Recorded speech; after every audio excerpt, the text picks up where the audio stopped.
everyone, my name is Brad and I teach bassoon at the Peabody Institute, and I've been thinking a lot about this essential question that this symposium is asking about flexibility and responsiveness.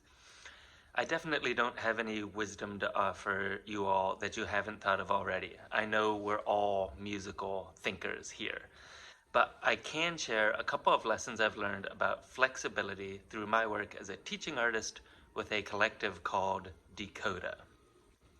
Decoda does a lot of creative workshops in a lot of very different places where participants write and perform their own music with us.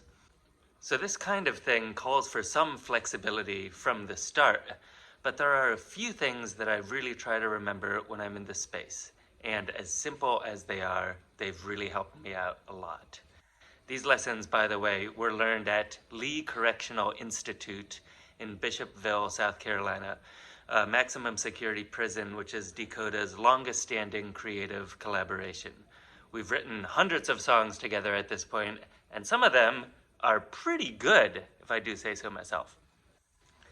So the main goal is to make a workspace with no hierarchy, or as little as possible. The idea is that we should all be coming in as learners, starting from scratch and building together.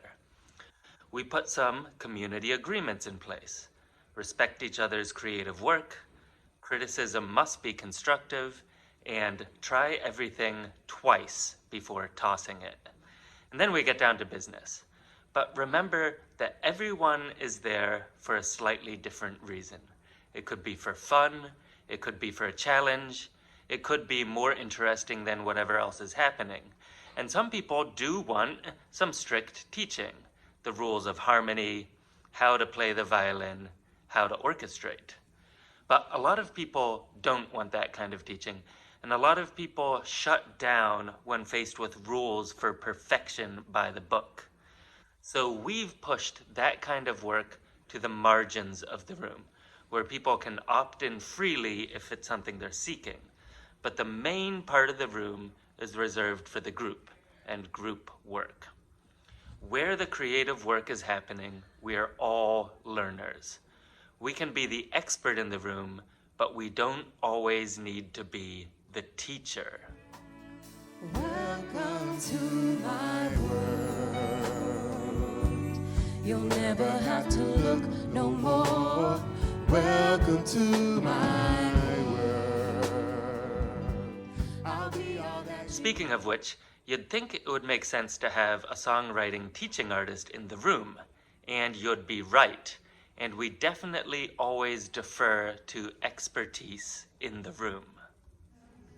Lord, we gotta stand as the world turn, tears welling in my eyes and I can feel them burn. I'm thinking it over the times that you showed me grace, while my disobedience slapped you in the face. But a room of songwriting is chaotic, and that's a good thing. But your songwriting teaching artist, if you're lucky enough to have one, can't respond to everything all at once. So you'll suddenly be called upon to do something outside of your normal life as a performer. Can you arrange this song, but so that it sounds like Take Me to Church by Hozier? Can you add a sick bass line to this beat? Can you help me with these lyrics? I'm having trouble finishing it. We want to be perfect. It's how we were raised. But we have to dive in here at this point and risk getting it wrong. There's no step in this messy songwriting process that we shouldn't be 100% willing to do ourselves. And that means being vulnerable. It means being one of the people in the room. It means being a beginner. I know I can make it on my own. You may be a great songwriter already, so this should be no problem. But I do recommend writing a few songs yourself if you are going to be in this situation.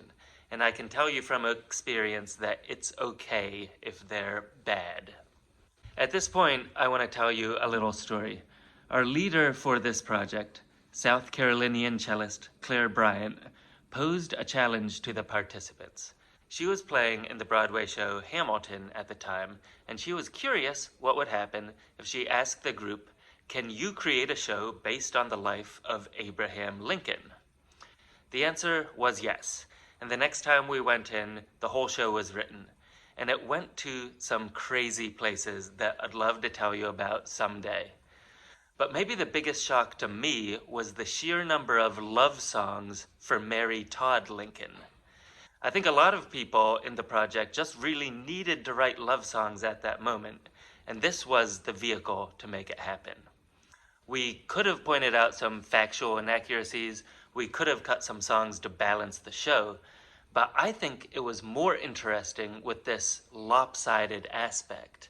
So I think this is the hardest lesson we learned, but the lesson is let go of your plans. Pray that God bless America. Even when we're wrong in this war, not against flesh, our spirit must be strong. Take pressure to bust pipes and oven to cook a pot. Take a thief to catch a politician up in his lies. Take dimes to make dollars, but it don't make sense. Because before we made bills, we made way more sense. Heavy man created equal. Let's let go of our plans if the project wants to go somewhere that we didn't expect. And after all, what's so great about our plans anyway? Well, I know we're not all doing songwriting projects in maximum security prisons, but I really do take these lessons and bring them into other parts of my life. Be the expert, but not the teacher. Be a beginner, and let go of your plans. It's all about bringing a more permeable membrane into a space and upending the toxic dynamic of master and apprentice. Because in all things, as it was at Lee, we are here to learn about each other. The music that we make is almost secondary to that purpose. Once again, I'm Brad Balliett. I teach bassoon at the Peabody Institute, and I'm an artistic director for Decoda. Decoda is a chamber music collective, the affiliate ensemble of Carnegie Hall, and made up of alums of the program called Ensemble Connect. Check us out, and thank you all for being here.